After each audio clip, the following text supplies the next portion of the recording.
Kita masuk di pertemuan berapa sekarang? 4 ya? Oke. Pertemuan 4. Gimana kemarin pembelajaran daringnya? Aman? Alhamdulillah ya. Saya sudah cek hasil resume kawan-kawan. Nanti saya coba tambahkan lagi materinya. Sembari itu nanti kita praktik ya. Oke, ini materi yang kemarin ya. Minggu lalu sampai pendidikan mutu ini lahir dari tiga hal besar. Nah, silakan nanti kawan-kawan hasil resumenya bisa di-share ke kawan-kawan yang lain. Oke, ini dulu ya. Sebelumnya ada pertanyaan dari penjelasan dari kemarin? Ada? Anggeri ada? Paling ini Pak. Apa? Oke, ya. Jadi yang melatar belakangi pendidikan bermutu ini jelas bagaimana pada akhirnya tuntutan perkembangan harapan, tuntutan perkembangan pelanggan ya, dalam hal ini siswa yang memang acap kali di depan berhadapan dengan perkembangan zaman juga yang manajemen mutu terpadu pendidikan ini menjadi hal yang kita fokuskan untuk apa? Untuk ada perbaikan yang berkelanjutan. Jadi antum tidak stagnan gitu. Ya, itu yang melatar belakangi bagaimana manajemen mutu terpadu. Ada lagi pertanyaan? Oke, saya ulas dulu sedikit.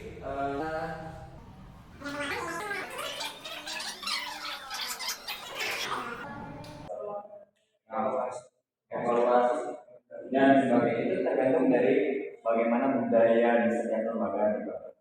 Oke, selanjutnya mutu itu apa? Ada yang masih ingat atau ada yang masih lupa?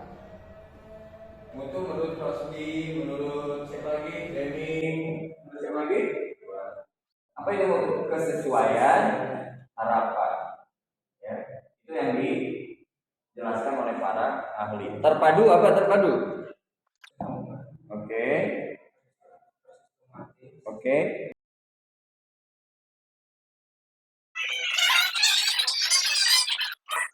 Jadi ini harus integratif. Tidak bisa kita memilah, oh aku pimpinan ya, oh aku siswa ya, oh aku wakil kepala sekolah ya, misalnya nggak bisa. Tidak bisa kita memasang tagar pada itu. Ya, itu keterpaduan. Sehingga dalam hal ini di minggu yang lalu saya sampaikan manajemen mutu terpadu ini untuk mengejar juga pendidikan yang bermutu. Menurut kawan-kawan pendidikan bermutu itu sebenarnya yang bisa membebaskan kawan-kawan dari ketidakberdayaan, ketidakpahaman, ketidaktahuan. Bahkan kalau mengikuti tujuan pendidikan nasional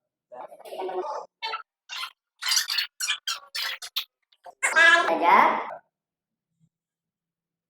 Kita lanjut saja. Nah, kemarin disinggung tentang sistem tentang pendidikan bermutu ini lahir dari sistem perencanaan yang baik. Jadi kalau kawan-kawan mau ke Jakarta, ya, di Jakarta kawan-kawan sudah harus standby pukul 10.00 WIB. Maka jauh hari kawan-kawan sudah harus menyusun planning, perencanaan. Bisa jadi satu hari sebelumnya. Misalkan kita mau belajar Al-Quran, anggap itu standar isi. Belajar Al-Quran. Lalu yang kedua,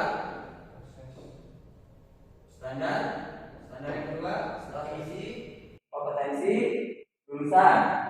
Apa kompetensi lulusan belum baru isi? Ayo, ingat-ingat. Oke, kita lanjut. Standar kompetensi lulusan. Kira-kira ke Jakarta ini kita akhirnya akan bisa seperti apa? Ya, tuh. Apakah belanja ke Mangga 2? Apakah hanya sekedar foto selfie di mana, di Monas? Gitu ya. Nah itu sampai berbicara standar terakhir, standar ke-8. Ya, standar apa yang ke-8? Pembiayaan atau pengelolaan? Pengelolaan. Jadi kawan-kawan sudah harus direncanakan. Nanti dikelolanya bagaimana ya?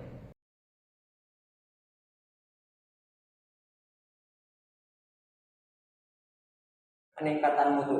Nah ini kawan-kawan manajer sekolah atau minimal tenaga administrasi atau juga mungkin jadi asisten konsultan nanti, konsultan pengelolaan pendidikan. Yang pertama, untuk mendapatkan ancang-ancang peningkatan mutu, kawan-kawan itu harus mampu menciptakan tujuan yang berkesinambungan.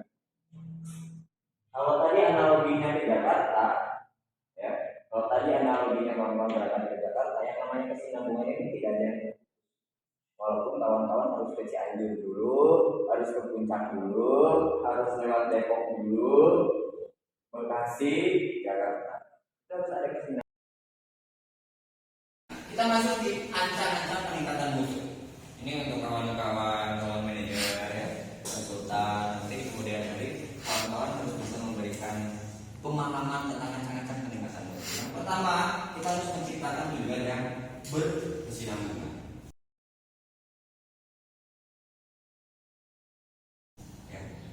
Kalau analoginya tadi, misalkan saya menjelaskan tentang bagaimana kawan-kawan berangkat ke Jakarta, mungkin kemudian hari harus juga mempersiapkan banyak hal perencanaan di dalamnya.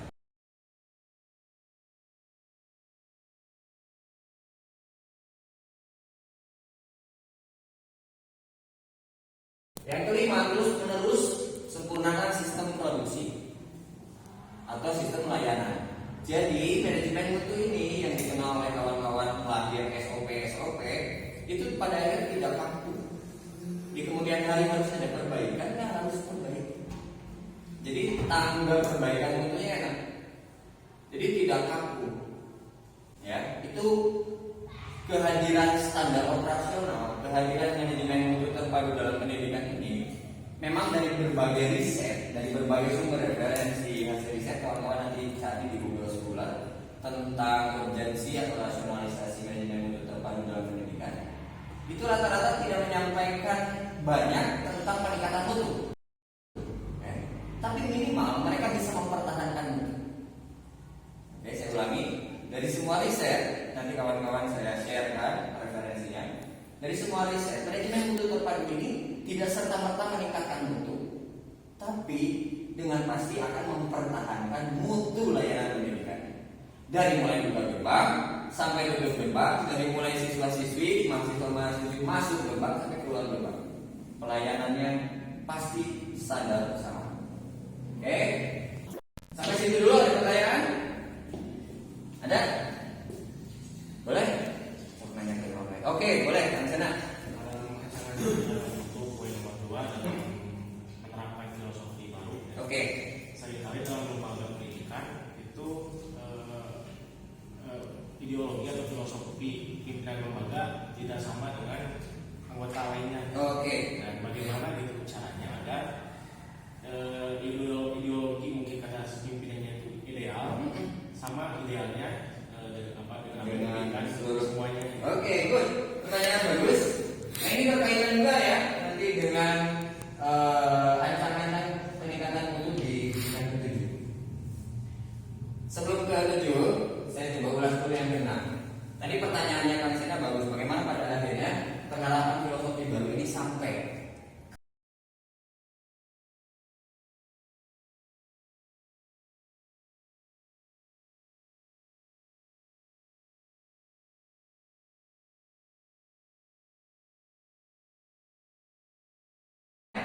Oke, selanjutnya nanti kawan-kawan akan saya putarkan video tentang. Oke, kawan-kawan perhatikan terlebih dahulu video ini dari praktek minggu lalu tentang microleading, tentang percepatan skripsi. Bagaimana nanti ada di video ini ada para pimpinan yang sedang rapat. Nanti kita akan praktik di sini menggunakan menggunakan materi manajemen mutu terpadu.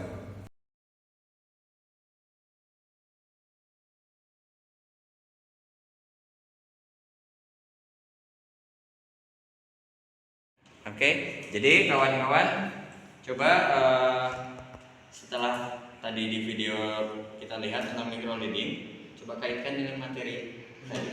Ya. Silakan Bapak Kepala Sekolahnya, antum berarti ini para waka juga para guru. Oke, silakan dimulai. Ya, bismillahirrahmanirrahim. Assalamualaikum warahmatullahi wabarakatuh. Alhamdulillah kita dapat berkumpul untuk sama-sama berdiskusi, saling bertukar pendapat. Karena sebagaimana yang kita ketahui bahwasanya tidak lama lagi kita akan menghadapi akreditasi dan asesmen dari penilik eksternal. Maka karenanya sesuai apa yang sudah menjadi kekhasan kita, yaitu seharusnya kita melepaskan dari yang namanya inspeksi massa tersebut.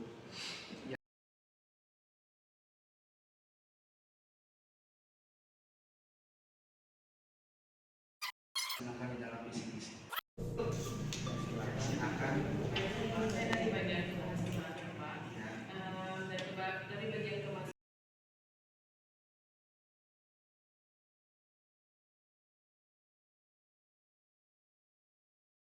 Dan ini sudah mulai dipahami. Nanti saya coba tambahkan penguatan sedikit. Sebelumnya kita post juga buat kita.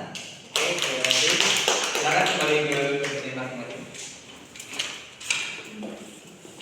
Oke, sebelum saya simpulkan, ada pertanyaan terlebih dahulu dari kawan-kawan. Silakan.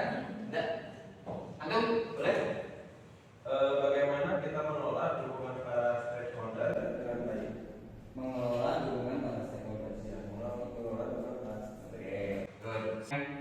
Bisa menguraikan dari penjelasannya? Ada? Langsung saja oleh saya. Oke.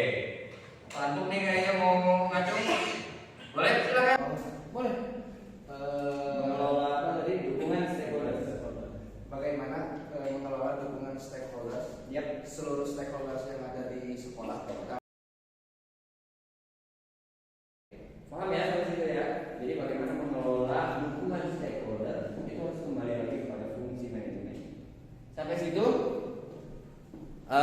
Jika tidak ada pertanyaan lain, kita akhiri. Jangan lupa nanti hasil materi kuliah hari ini seperti biasa, resumenya dikumpulkan via email dengan apa? Dengan sampling yang sudah dibagikan di RPS dan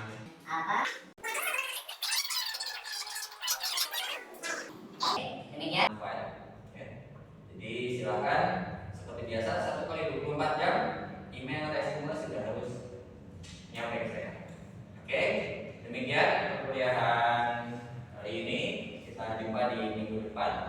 Kita tutup dengan doa alhamdulillahirabbil alamin. Assalamualaikum.